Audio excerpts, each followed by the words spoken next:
শুরু হলো ত্রয়োদশ বিধানসভার তৃতীয় অধিবেশন। এটি মূলত বিধানসভার শীতকালীন অধিবেশন। শুক্রবার ছিল অধিবেশনের প্রথম দিন। প্রথা অনুযায়ী রাজ্যপালের ভাষণের মধ্য দিয়ে শুরু হয়েছে অধিবেশনের কাজ। All of you will contribute your best as the representatives of the people in this August House, keeping in mind your experience of public life and the experience of the people. বিধানসভার অধিবেশনের প্রথম দিনেই বিধায়কদের উন্নয়নমূলক কাজের জন্য টাকার পরিমাণ বাড়িয়ে দেওয়া হয়েছে। বিধানসভায় কথা ঘোষণা করেন মুখ্যমন্ত্রী ডক্টর মানিক সাহা। তিনি বলেন, বিধায়ক এলাকা উন্নয়নের জন্য তহবিল 50 লক্ষ টাকা থেকে বাড়িয়ে 75 লক্ষ টাকা করা হয়েছে, অর্থাৎ 25 লক্ষ টাকা বাড়ানো হলো। বিধায়করা যাতে এলাকার মানুষের কল্যাণের জন্য কাজ করতে পারেন, এই লক্ষ্যেই তহবিল বৃদ্ধি করা হয়েছে।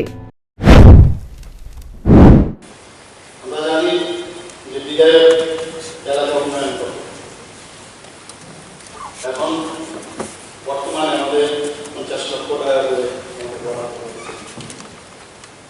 এবং তাতে করে আমাদের 7 জন মেম্বার থেকে 30 কোটি টাকা দেয়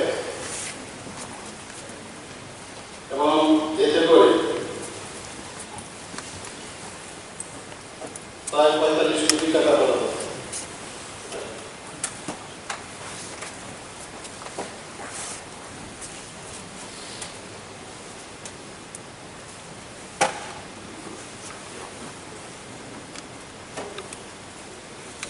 পারবে না 30 কোটি টাকা বরাদ্দ। আমি এখানে সবাই অবগতির জন্য জানাচ্ছি, এটা নিয়ে অনেকে অনেক সময় একটা দাবি তুলেছে যে বিধায়ক এলাকার উন্নয়ন প্রকল্পে একটু বাড়াতে হবে।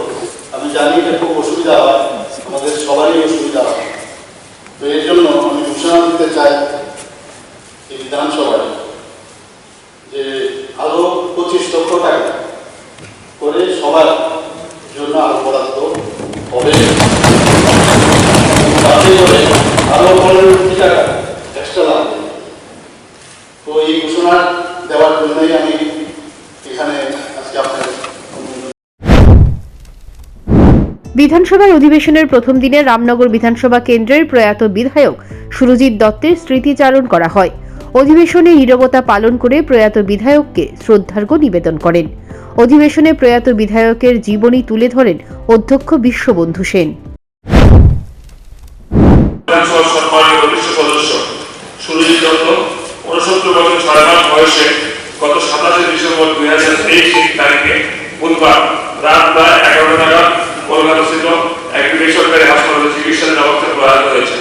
মৃত্যু কারণ স্ত্রী এবং এক কন্যা সহ আত্মীয় পরিজন ওনার বহু রেখে গেছে। আগরতলা শহর রামনগর নিবাসী বিধায়ক সুরজিৎ দত্ত ছোটবেলা থেকে ছিলেন প্রচন্ড মানবতাবাদী এবং প্রকৃত অর্থে একজন সমাজসেবক।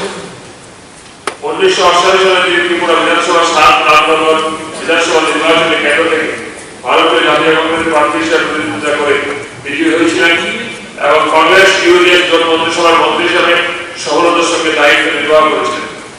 পরবর্তী পর্যায়ে তিনি একটি বিধানসভা নির্বাচনে কেন্দ্র থেকে 1993 সালে, 1998 সালে, 2003 সালে এবং 2008 সালে নির্বাচনে।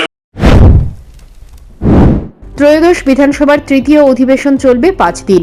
আগামী শুক্রবার পর্যন্ত চলবে অধিবেশন। অধিবেশনে 2টি বিল উত্থাপনের কথা রয়েছে। Bureau report, news prime Tripura.